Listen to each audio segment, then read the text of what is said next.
Hi there, I'm Jon from the Inarguable. I'm here with Ryan from Coliseum. How you doing? Good, man. How are you? Hi, I'm doing alright. So you guys are currently on tour with Corrosion of Conformity. How's the whole tour going on?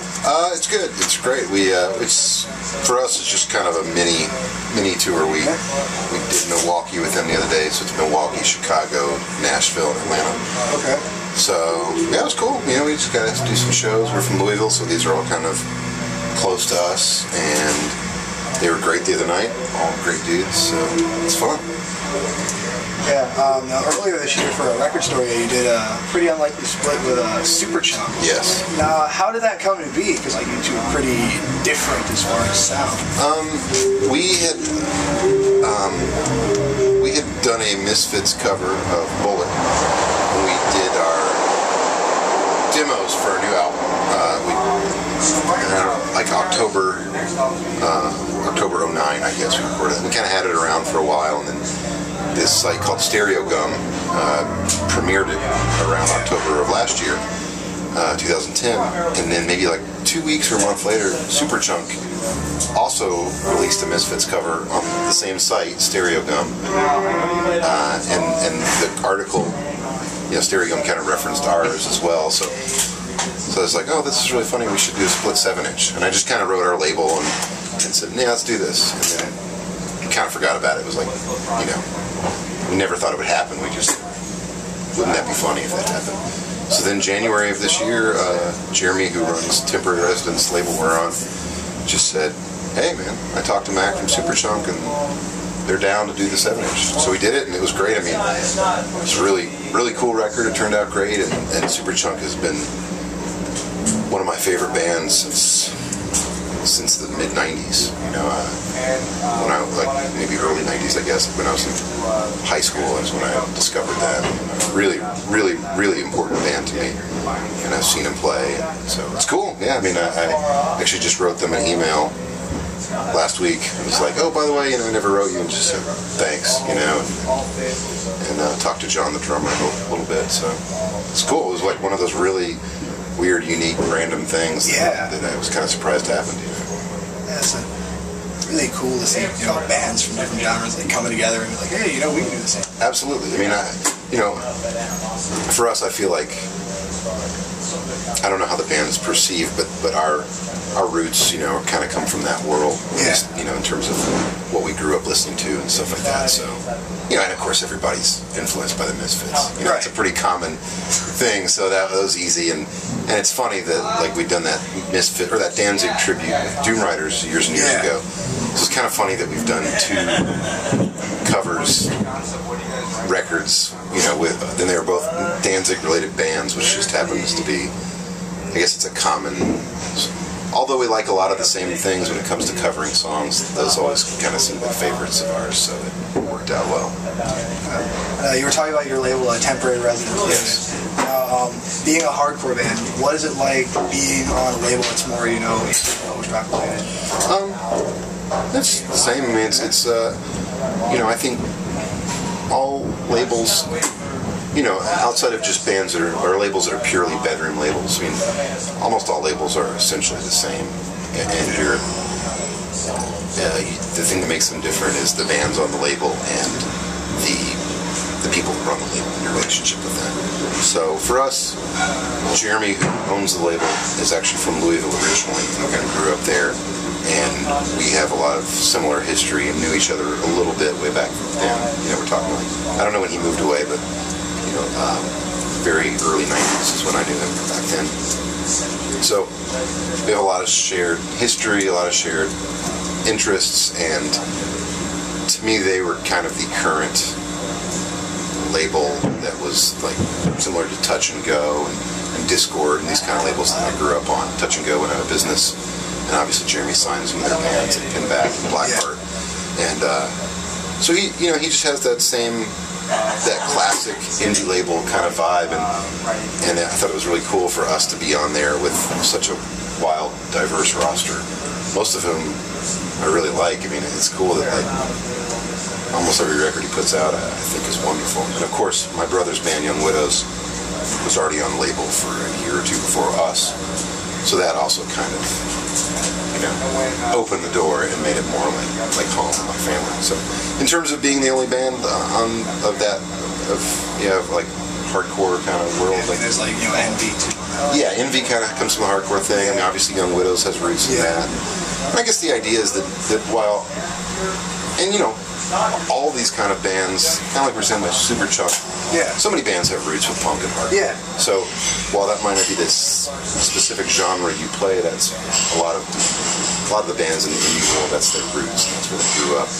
So it it doesn't really feel weird to me, and I don't ever think about it. We're probably the only band on temporary residence that would ever be out like how's it going? Playing with COC or anything like that. See pictures.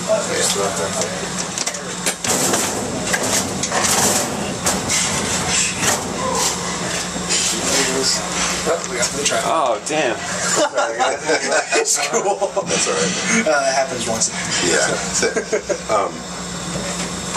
So it's cool, but it's not even really something I ever think about. It just feels natural and just do what we do. Yeah, with your earlier material, you had more of like a nostalgic kind of hardcore thing, maybe a little bit of post-hardcore thing, but as you've progressed, you've incorporated more post-hardcore stuff like Rites of Spring, maybe some stuff like rock. What was that turning point? Like, when did you decide we could throw in all these other influences? I think for one thing that all those influences were kind of always there. The big bands that really were important to me were the Discord bands and the Touch and Go stuff, and just all sorts of various hardcore bands. But I've never really been a guy that's really into that, like tough as nails kind of hardcore stuff. My roots. So I think all those influences were always there, but we were manifesting them very, very subtly, so they weren't really picked up upon. Like God Damage, I hear a lot of Dag Nasty and Rites of Spring and Peg Boy and stuff like that, but I don't think anybody really picked up on that. So we kind of, with House with a Curse, we kind of got into a point with No Salvation, our second album was on Relapses. Maybe not even on the record, but maybe kind of live and kind of where we were going. We were just doing this blazing fast hardcore thing, and we were kind of, I wouldn't say it was a regret, but I think maybe at the time we thought that we were trying to make our songs a little more complicated. Make like more parts and all this kind of shit. Yeah. So we split with our drummer from that era, and we were just like, you know what, man, let's just kind of get back to what our roots are. Like show those influences like a little more brazenly, So and it's funny because I didn't really post-hardcore when I was a kid. It was like it was Quicksand was like the post-hardcore band. That was like a specific genre. So it's never really that was a band I loved, of course, but that was something I never really thought about. And we were doing this newer stuff. Of course, afterwards, it is almost literally post-hardcore. We went from being like a straight-on hardcore band to being, so I don't see us as that. It's like, well, yeah, by definition, I guess, in a way it is. And most hardcore bands end up doing that. I don't know. Like, we were just in California, and our friend kind of opened me up to some of the late TSOL records, and they started off as a straight hardcore band, and became more like a cult kind of thing, and then became more of like a pop rock kind of band. And most bands that were hardcore bands end up kind of progressing into a different realm. Yeah. Very few stay hard and fast to that thing. So I kind of think it's natural. What brought about the reissue of the God Damn It? It's so different from the last few years you've done. Is it like a juxtaposition thing, or? No, it was a matter of necessity. The record was out of print. The first label that put it out was called Manic Ride. They put it on a 12-inch and CD, and they went out of business some years ago. And I had a label for a while that put out the CD and a double 7-inch version of it. So it was out of print, and it's kind of been one of our most popular records. So we wanted to bring it back and put some bonus material with it, and also kind of solidify to the public the relationship with temporary residence. Like this isn't just for this record. Like, this is all encompassing. This is our home now, and kind of tie some of the older material in with label. So, and they're eventually going to reissue our first album, which has been out of print for many, many years. And so yeah, it was, you know, necessity, but also fun. I mean, every record to me is like a little art project. You get to do new things with the artwork and the packaging, and so it was cool to do something a little different with the record this time around. It was really fun. On the last album, you did a little collaboration with Will Oldham. Yeah. Now, how did that come to be? Again, you know, two different worlds colliding. Yeah. I knew Will just a little bit because my brother and I we promoted shows in Louisville for years, you know, mostly just DIY shows. And this one year we did a series where the last Saturday of every month we tried to put on a big show. Okay. And it was you know, everything from like municipal waste to Coliseum. We did a shellac show. We did an indie show. We did a Will Oldham show in this church. It was like 400 people, and it was really, really cool space. And so I knew Will a little bit from that, and then just we were getting ready to do the record. I just wrote him and said, "Hey, I have this part in the song. I think it'd be cool if you sang on it." And he said, "Yeah." Like the quote was something like, "Singing is one of the great joys of my life, and I like to take every opportunity I can to do it." So he collaborates with a lot of people. He seems like a guy who likes to sing. He really does. Yeah. So it was cool. He came down and did it, and I've talked to him, you know, a couple times since then. I threw out the idea of collaborating on a record where I'd written some kind of electronic kind of music, like really mellow stuff, and I definitely wasn't going to be Coliseum material. I was like, "Hey, would you like to sing on this?" He said, "Yeah, but honestly, I just haven't had the time to work on it anymore, so maybe that will happen one day, maybe not." But it was cool. I mean, I love his music. He's from Louisville. And our last record, we brought in a lot of Louisville people to be a part of it with us. Where do you see Coliseum going next? I don't know. I mean, you know, like, physically, we have a couple more tours after this, and then next year we might take most of the year off. Like we've never taken more than 6 months off from touring. It's almost 8 years now. So we're thinking like maybe like not tour for a year, you know, or more. And not because we don't like it, but just because like we're kind of insane in that we never stop. You know, like we never stop touring, we never stop writing. We're just kind of driven in that way. Like I don't really know any other way than that. Like I'm always I kind of need a project and a deadline to keep myself sane. But bands don't really do that. You know, you look at your great bands that you like, and I look at bands that I love, and you know, they put out a record, they tour for a year or two, and then they disappear for a while until the next record comes out. And I kind of think we've just gone too hard for too long.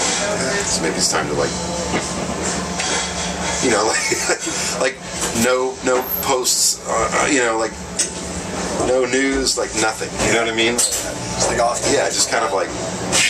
And just disappear and work on songs. So we have a handful of songs written for our next record, but we haven't really started focusing on the record a lot, you know, the next album. So maybe we'll do that and just write for a really long time. I really want the record to be really... I don't want it to just be a random collection of songs. Like the last record was written in a specific period of time and kind of a snapshot of that moment. So I don't, you know, when you just write a song here and a song there, it kind of becomes more random. So we, you know, I think we'll wait and write the whole album together. But actually, we do have an EP coming out in November on Temporary Residence. 8 new songs, 3 of which were outtakes from House with a Curse, 4 of which we recorded with Jay Robbins last year, and 1 we just recorded. So, and that's kind of like random. You know, it's like, you know, it's just a bunch of, you know, songs we recorded, different sessions put together. And I think it's really, really cool. I'm really stoked about some of the songs. So that'll be fun. You know, like a fun little thing. And after that, maybe just, you know, pull the curtain back for a while. Oh, yeah. So, how does the Coliseum album come together? Like, what's your songwriting process like? Is it collaborative? Is it dominating per song? Or? You know, it's interesting. Like, it was always very, very random before, throughout the years. Like, you know, when we first started, I wrote maybe like 4 or 5 songs that were on our first record all on my own before before we had a band, because you kind of have to have songs. And right. Yeah, right. So I did that. Then when the first record, we all kind of, we just sit and practice. And somebody like, hey, I got this riff, and let's kind of make up a song around it. We did that on the first album, in God Damage. Then on No Salvation, maybe half the songs were written entirely by me, and half were just kind of, I hate to use the word jammed, but half were like kind of made up in practice and put together. But I kind of looked throughout our history of writing songs and felt that the more, maybe that practice collaboration kind of thing wasn't really our strong suit. The songs that I liked the most were the songs that were the most concise, that had been written beforehand. And maybe they were changed around, but like those had the most focus and ended up becoming the songs we like and the fans like those. So for House of the Curse, and also Carter wasn't in the band yet when I started writing for the record, I wrote almost all the songs and demoed them, and then gave them to the guys, and they learned them and put their slant on them. But that way you kind of, I don't know if you've ever been in a band, but like if you're trying to write a song and you don't really have a song written, everybody just sits there and kind of like, try to pull some shit out, and someone's like, I got this idea, and you're like, I don't know if I like that, and there's a lot of that like, okay, let's play this part 5 times. You play it 4 times, and the 5th time somebody fucks it up and you have to start over again, right? Like that kind of thing. And I find that really, really, really tedious. That's not something I enjoy about music. Like, let's play this 8 times. Oh, fuck, okay, let's start over again. It seems like you're trying to squeeze water out of the stone. So, if I'm home, and I come up with ideas, and I work on them, and I'm alone, and with, the beauty of the computer is like you can kind of go back instantly, and I can change parts pretty easily, and because that way it gets all that kind of tedious bullshit out of the way. So then there's a song, there's like a basis, a blueprint, and I can give it to the guys, and we can say, do we like this, do we not like it? We can make little changes, like Carter adds his perspective in his playing, Mike adds his perspective in his playing, and so that's been the process for the last record, and I think that will remain the process. I mean, some songs we still come up with in practice, it's just like, here's a riff, cool, but we also tried to really get away from writing riff to songs and not focus on the guitar as being the primary force of the song, and having the bass and drums being the primary force, which we've never done before. So the songs now are kind of building from the rhythm section, and then that gives the guitar and the vocals more space to kind of move around, do different things, have more room for melodies and stuff like that. So that's the long-winded answer. Like, these days I demo the songs, bring them the blueprint, and then it's also cool because I don't know, it makes the songs less precious. It's not like, this is my fucking baby. Like people get attached, like, that's the part I came up with, and that kind of thing. Like, it's just like, here are the songs, like, if the guys are like, I don't like this, it's cool, and if we record it, we're like, it turned out that good. Or we like this song better. There's not as much favoritism. It's just kind of like, it's an idea, and then we all flushed it out together, and it gains life as things go on, and it's less tedious. So I like it. I mean, the other guys seem to like it. I think we're all doing our best work as players under this way of writing. So that's cool. Do you have favorite memories of it? Fucking serious shit. My memory's really bad. Like, I have a really good memory for certain things, and other times someone's like, remember that show? And I'm like, no, not at all. Like, it's weird. I don't know, maybe it's a B12 deficiency. But, I don't know, man. I mean, like that Super Chunk 7-inch is definitely like, it's essentially a novelty record, 2,000 copies, and, it's for record store day, but, it's a big deal to me. It's a very important band to me. Made a lot of friends to this band that are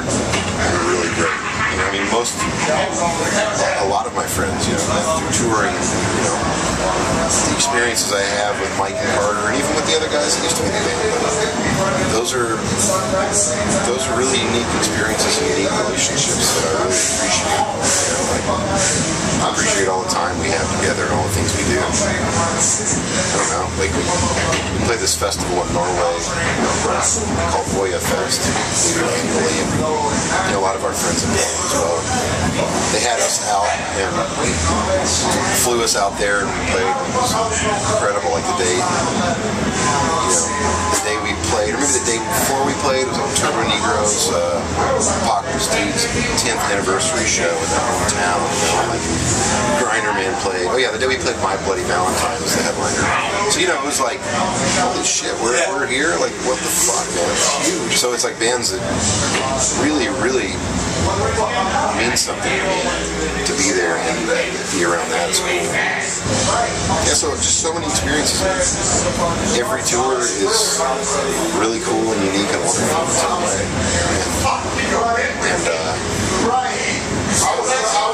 It's a trip.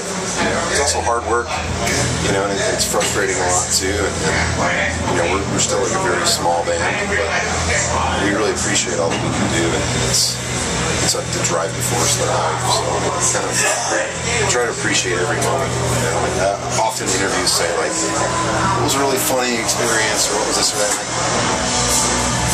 You know, like sometimes I can't pick one. You know, it's kind of hard. Like there are little things that we'll joke about, or things that seem funny, or maybe only funny to us. You know, because we were there. You know, and so it's just saying everything, man. Everything we do, like it's always exciting. I never cease to be amazed by it. Any closing thoughts? I don't know, man. You know, play in a band, do something creative. Like, you know, take life for all it's worth. It's really precious and it's really short. There's so many great things to be had. I get sad when I get sad when I hear that people don't travel and see other things and meet other people and stuff like that. I think traveling the world, if you can do it, it's like you change your perspective on life, and everybody should try to see as many places as they can. Just do great things. Oh yeah, there's the. Hey, thanks so much for the interview. I'm a big fan. It's cool talking to you. Thank you. Appreciate it. Hopefully this will be out sometime next week. So okay. I'll send it to you on Facebook or something. Excellent, man. Thank you very much. Thanks again.